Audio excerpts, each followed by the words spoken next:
Ya, ini satu perkara yang telah dibincangkan lebih lama semenjak saya di FAM dahulu. Dan kalau kita lihat liga kita akan bertambah daripada 12 ke 18 pasukan.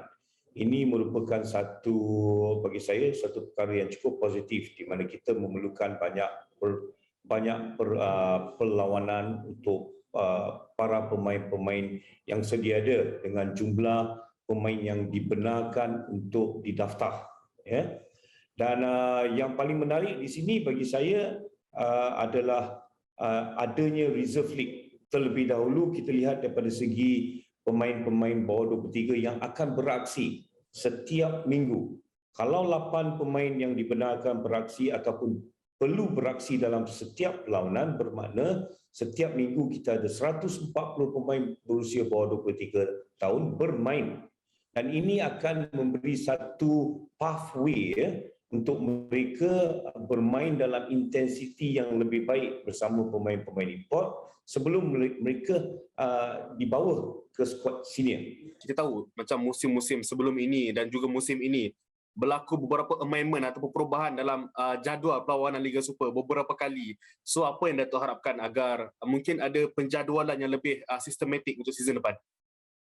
Saya percaya pihak MFL telah menganalisa semua perkara-perkara ini di mana mereka tentu akan dapatkan formula terbaik memastikan jadual kita kali ini tidak ditunda berulang kali. Kalau ini berlaku, dah tentu ini akan memudaratkan perjalanan liga di mana kita tahu kita ada 34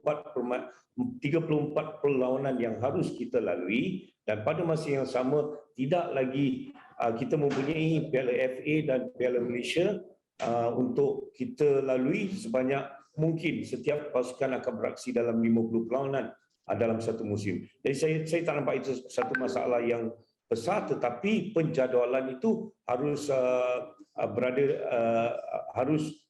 dengan lebih efektif. Pasca pengumuman Malaysian Football League MFL mengenai format baru saingan Liga Super 23, meluaskan penyertaan Liga kepada 18 pasukan merupakan sebahagian daripada pelan rombakan Liga Malaysia secara besar-besaran. Wujudkah gosaran pembangunan pemain tempatan yang seakan semakin sukar mendapat minit permainan kerana jumlah kuota pemain import bertambah, namun bagi pengarah teknikal Persatuan Bola Sepak Malaysia FAM punya pandangan yang positif. Yeah, one of the challenges we've got is to ensure that our best young players are getting game time. So having 34 games in the season, that's a positive move. Well, it's 5 players can start in the Super League and 1 on the bench. It's a challenge for our local players to convince their coaches that they deserve a spot in the starting 11.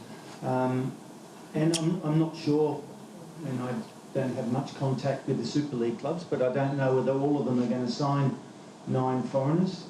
That's up to them.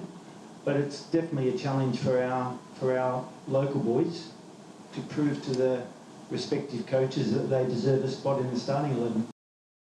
Nada positif turut disuarakan pemain Liga Malaysia yang menyambut baik persaingan sengit bersama awang import musim hadapan bakal tingkatkan kualiti permainan mereka.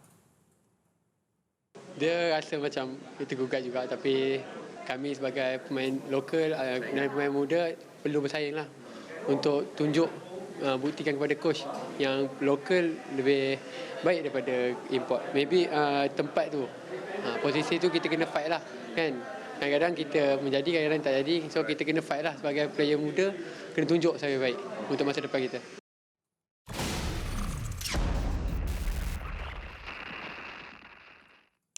Okey, dan sekarang ini kita nak dapatkan pula respon dari wakil dari pasukan yang bersaing di saingan Liga Perdana. Kita bawakan Rizal Zamriaya, iaitu jurulatih pasukan Kelantan FC. Assalamualaikum, apa khabar?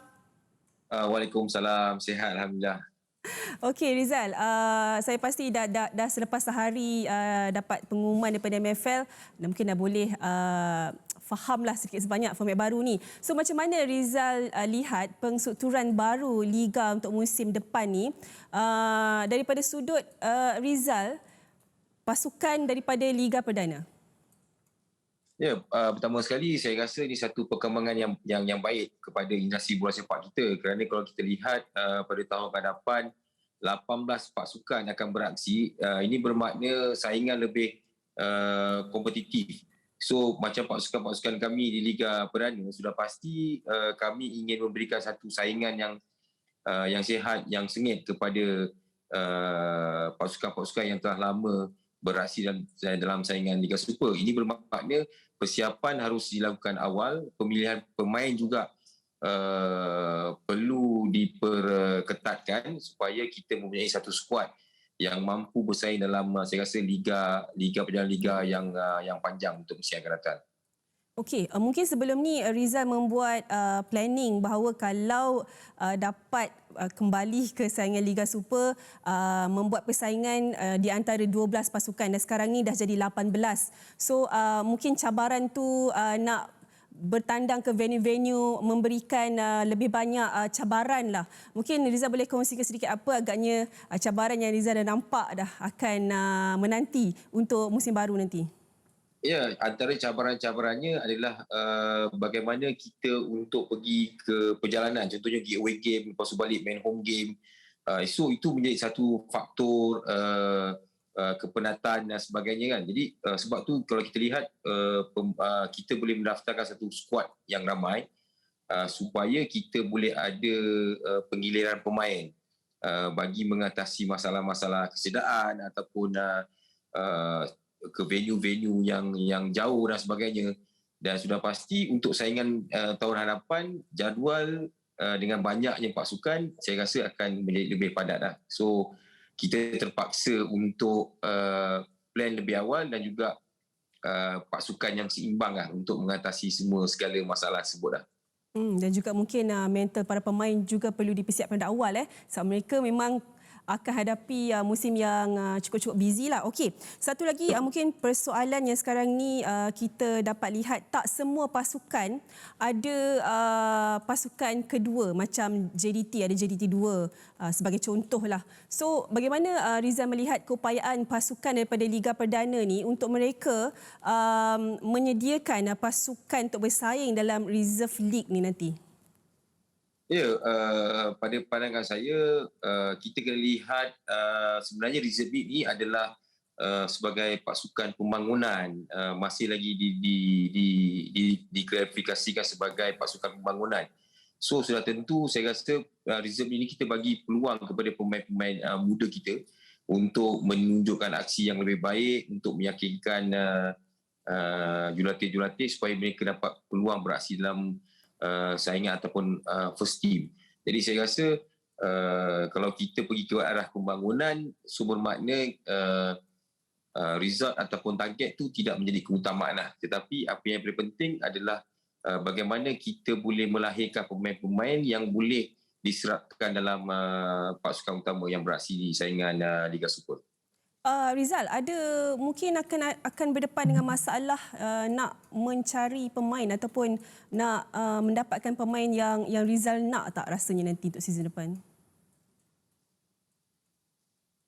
Saya rasa market akan lebih terbuka pada tahun hadapan.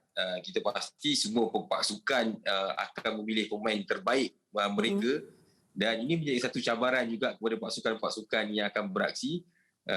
Tetapi apa pun kita percaya bahawa apa yang sedang pengurusan laksanakan untuk pasukan Kelantan ni, saya rasa kita ke arah yang orang cakap yang lebih baik beraksi di saingan Liga Super ni. Okey. Apa pula pandangan Rizal tentang tambahan kuota pemain import dalam satu musim yang dah naik kepada 9 pemain? Rizal rasa boleh memberi manfaat? Ya, saya rasa dengan persaingan-persaingan import sebenarnya memberi satu tonik yang baru untuk pemain-pemain tempatan kita. Kerana kalau kita lihat memang ada tambahan import yang dibolehkan beraksi. Tetapi pada pandangan saya selaku jurulatih, bilik permainan juga harus diberi peluang kepada pemain-pemain tempatan kita. Dan kita juga perlu tidak semestinya untuk mengambil sampai 9 pemain import dan sebagainya. pada saya lebih kita beri peluang kepada pemain tempatan dan juga di samping dengan sokongan dari pemain import, saya rasa ini akan menjadi pasukan tu lebih stable lah untuk beraksi dalam saingan Liga Super nanti. Saya juga mengharapkan lebih ramai jurulatih yang berfikiran seperti Rizal yang melakukan keseimbangan dalam pasukan dan tidak mengetepikan pemain lokal demi untuk hanya menang, jadi import saja yang diturunkan. Jadi itulah harapan kita kan. Terima kasih Rizal. Okey. Tak berdengar soalan. Tak, kita nak ucapkan terima kasih kepada Rizal. Kita harapkan semua sama-sama. jurulatih akan ada pandangan yang sama macam Rizal, seimbangkan pasukan untuk season depan. Terima kasih Rizal. InsyaAllah. Okey, baik.